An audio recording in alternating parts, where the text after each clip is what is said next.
Should you read Ghost Machine's Redcoat? With so many new comics coming out, it can be difficult to parse through what's out there and whether you want to read it or not. I've been exploring the Ghost Machine universe. I figured since I'm reading it, why not talk about it? And then you can see whether you think, based on the overview, if it's for you or not, or if you want to check it out or not. It'd be nice to have people to talk about it with. I'm Sasha, this is Casually Comics, and first some basics. Redcoat is part of the Unnamed universe, one of currently 4 universes in the overall Ghost Machine imprint, which is being published through Image. The universe kicked off with the character of Geiger in his own self-named comic back in 2021, before Ghost Machine was in existence and the works were under the company Mad Ghost. We've talked about Ghost Machine a few times in prior vids, so we'll just clip notes it here. We had many a quote when we talked about Junkyard Joe and Rook Exodus. It's a break-off imprint spearheaded by Jeff Johns and comprised of many writers and artists. It has a strong focus on creative control and owning one's IPs. Redcoat has been teased for a while, since Geiger 80-page Giant in 2022. That featured many short stories fleshing out the universe. The character was introduced in the story entitled, Who is Redcoat? Straight to the point. This also introduced the creative team, which was on writing duty Jeff Johns and Brian Hitch, with Hitch also on art, and Brad Anderson on colors. As it's gone on, there have been some inkers added to the mix and the like. This first short snippet introduced one of the series' core concepts, which is that it's an alternate history look at some core aspects of American history, starting with the Revolutionary War and the Founding Fathers. At least that's the entry point for Redcoat's protagonist. It also heavily features magic. Side note, I'm not American, but Canadian, so we learn about some of these historical instances from a different vantage point, so I may not always use the American terminology for things and not even realize that I'm doing it. Where you're at is also probably going to impact how some of this lands. It's very steeped in Americana and history and the mythology of that. But mythology and legends is part of the entire Ghost Machine, at least the Unnamed universe, what they're working through, exploring the concept of evolving stories and what that means behind the veil as it pertains to various characters who, as they've moved through history, have become legend or are becoming them in the case of Geiger. Redcoat, time of recording, is thus far the one doing this the most overtly. And your tolerance for alternate history and seeing actual historical figures be positioned to fit these histories, and whether you feel it's respectful or needs to be, a whole host of factors could impact how you approach or enjoy this work. The Giant Page special introduced Simon Pure, this into the Unnamed universe, and it also gave a glimpse of his backstory, as well as situating him in terms of Geiger's timeline in 2050. It also established some key dates, and I hope you love dates, because dates are an important point of Redcoat's world, because it's going to be playing so much with history. One of the ideas behind Redcoat is that core events did happen, but they've also been altered a bit because there's magic and supernatural creatures, and that also these things have an impact on how things have played out, leading to this timeline with the unknown war. This short story also establishes Simon's personality of rakish disaster immortal, that being the opposite of the suave immortal. The suave immortal moves through the shadows, cultivates wealth and connections, manages to do things like fake their own death and re-emerge. They're planners. They're using their state to their advantage. A disaster immortal like Simon does not use the blessing/curse of their immortality to better themselves, or their station, or anything, and the things they learn, it tends to just be because they've osmosed it over time. Instead, these immortals cling/revel in their flaws, using their sameness to ground them. You can see this visually in the fact that Simon still has the same coat that he's been rocking for centuries. Not only is it to make the character visually distinct, but it's also part of his personality. It also gives him his legend name. Whether or not you like Simon is going to factor heavily into your enjoyment of these stories. Since right out the gate the reader is made aware that he is immortal, the stakes and investment are going to have to come from other areas. Not that in general you're worried that the main character you're reading about is going to die, but just having that removed right up front changes things a bit. While the character was meant to have a solo series launching in 2022, stuff happened and it got pushed. The character's next big appearance was in Ghost Machine #1, the special preview issue for 2024 that showcased samples of the comic stories in the Ghost Machine line. This outing was simply called Redcoat, and it's also a teaser. This one you can get by without, well, you can get by without both, but unlike, say, Rook Exodus's, which when we discussed it back in the Rook Exodus video, it read better after you'd read the main comic, this one for Redcoat informs the main comic a bit more. It contains a flashback sequence that goes a long way to establishing why Simon is a disaster immortal, and it's one of the things that if you find some of his traits perplexing, such as why he's not bothering to better himself, this provides a bit of an explanation. It also showcases some of the characters he has met or is going to meet, and you can also see the extent to which they're going to be playing with actual historical figures, and gauge whether or not that intrigues or repels you. So with the groundwork laid, what about Redcoat itself? Heads up, there will be some light spoilers as we discuss this work. Time of recording, there have been 3 issues released, so that's what we're going to be working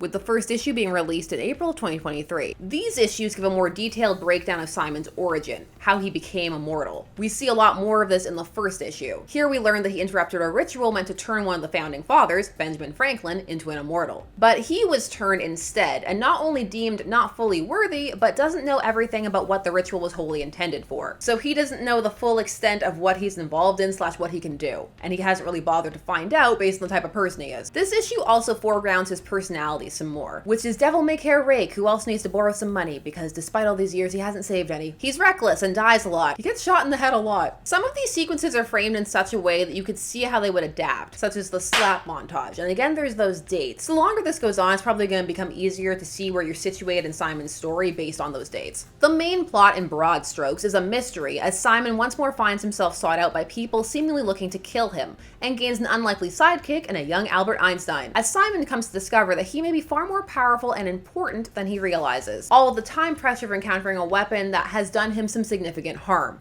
It seems to be killing him, although if you've read other things, you know that he'll be fine. But at the moment, he's not fine. This book rides or dies on a few things, chief among them, as mentioned, being whether or not you care about / are invested in Simon, because all of this is going to be driven through / happening to him. If you find him charming or endearing in a hot mess kind of way, this will be a fun ride from that vantage point. If not, it could be a bit harder to get invested in the stakes, because a lot of it is what's going to happen to him. Is he going to be okay? What's his role in the grand scheme of things? Another is how much one enjoys history. If you memorize those key dates in school, get excited, because there are some dates here that just pop up, and historical figures and magic, and if that's your thing, the fusion of all these elements, this book is going to be a lot of fun. Or hit a bit harder because you're going to recognize some things in the background and the like. For example, in issue 3, there's this artifact cave that another immortal, who Simon goes to for help, even though he doesn't want to, has squirreled away. And they only highlight some of the items, like Johnny Appleseed's apple seeds, but there's way more in there. The trickle-down world building is fascinating from that perspective. It's interesting enough to ponder in Redcoat's own book as it pertains to American history and Americana. It's something that the other immortal talks about in great detail, about how it's evolving and changing and how he's not exactly pleased with how he's being portrayed in it. But some of these things also have strong implications for the other unnamed books, symbols that have been appearing in other things, like Junkyard Joe. So the universe overall is starting to fit together. It's getting to that point where there are extra rewards if you've been reading everything. And some of the characters are starting to have more connections and relationships to each other across those books. So there's a way to get invested there. And there's starting to be that point where you may want to seek out other books if some references are intriguing to you. Intriguing is my word of the video, apparently. Now, if you're not a big history person or familiar with the history of this time period or American history, it's still a perfectly accessible book, but miles will vary on whether or not it's as interesting. One of the creators, Hitch, stated, "It's drawn from history, but it's not historical, if that makes sense. That gives a lot more leeway to have an awful lot of fun. It's a magical historical fantasy action adventure series." I'm personally on the fence about how some of the historical characters are being used. This is a me thing, but I feel if you're gonna do that, there's gonna be some brush up against the character's actual historical persona, be that because there is information via letters, footage, it depends how far back you go, or even just their own accumulated legend over time that has come to make them up. If they're going to be in play, I personally feel they should contribute more to the overall story than simply the novelty of them being there and being that person. So that factor plus whatever that's going to add to the story. For example, with young Albert Einstein, it has to be more than just, hey, I'm young Albert Einstein. Although, in all fairness, I'm pretty sure he has a purpose. I think I can guess why he's there, and I hope I'm wrong. This aspect of the book, the heavy usage of actual historical persons, it's one of the things that has grated on me the most, but also provided one of the elements I've enjoyed the most. One feels more like it's just there, and the other feels like it has layers to it. Again, this is just based on the first 3 issues. We shall see where everything goes. The relationship I've enjoyed the most has been tied to Simon's relationship to another historical figure. But that's not because of who he is, but because of the interplay between suave immortal and disaster immortal. And also just that tension present between certain immortals where there's that personal dislike of them on an individual level, but at the same time also a bit of fondness because they're people who are going to be in each other's lives as constants in theory. When it comes to Simon and Benedict, they also have hints that they've had other adventures together. There's also just a little bit of disdain that Benedict is displaying towards Simon that it feels necessary. With a character like Simon who has all of these traits that could be construed of as negative, you do need other characters who treat him in such a manner, just so that it's acknowledged that some of these traits are flaws. What's making this work is that this this is coming from a character who Simon himself does not like, so it's setting up a good tension between the two. As for the pacing in this series so far, it has begun to even out. At the start, it was a bit abrupt in between 1 and 2, but the transition between 2 and 3 was smoother, and on the whole, the 3 issues work well together. Overall, the story is well woven, and there is a clear intent, and there are some layers of cleverness at points, and while it is seemingly critical of some of the ways American mythology has evolved, it seems more general and ponderous than mean-spirited. Although again, I'm not American, so maybe this lands differently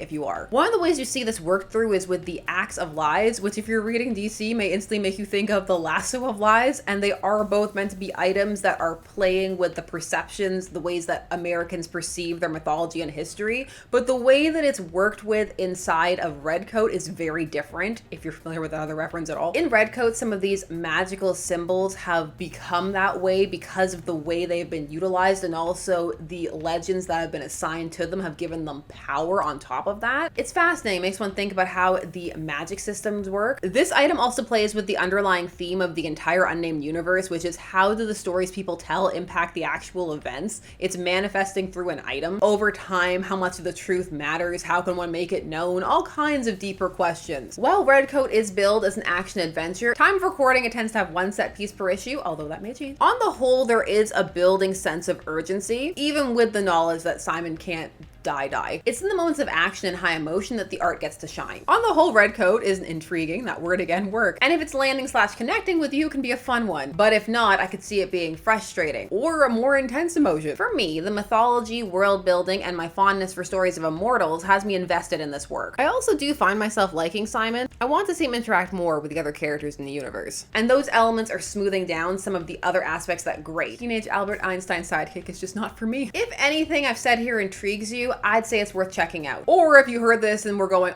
no ma'am, then you know what not to check out. Now, as for where this series is headed, the intent of the team is to have this be a long-running book. Hitch stated, Redcoat is a long-form, ongoing monthly series. I intend to hit every issue every month unless incapacitated, and we think we'll do 60 to 100 issues or more. I intend to have the best time of my life here telling as many stories as I can, and some of these have been years in the planning. I'm just excited to work every day. This series also has a clear vision set forth, even though some of it has evolved over time. We even talked the other day that we pretty much know where the endpoint is. However many issues or years it takes to get there. We know exactly what the last note of the series is. The last note of the symphony, if you like. There is something reassuring about the idea that there is a clear endpoint, because it means that there is some kind of narrative arc or destination that's holding everything together in theory. This series is aiming to be fun. The creators say it, they're having fun with it. I have many quotes that just say, we're having fun, and that energy does bleed into the book. There is clearly a fondness for Simon and his story that's kind of oozing out through the pages. But even if they're having fun, the question is, are you having fun? I am, but those are just my thoughts, and I want to hear yours. Are you reading anything from the Ghost Machine universe? Are you enjoying Redcoat? Does it intrigue you? How do you feel about alternate histories? Do you love teenage sidekick Albert Einstein? You think I'm just wrong? I don't know what fun is. Why am I a thief of joy? Please comment down below. Let's chat. I'm looking forward to it. While you're down there, do all the other YouTube things. Like, share, subscribe, hit the bell notification so that you never miss a vid.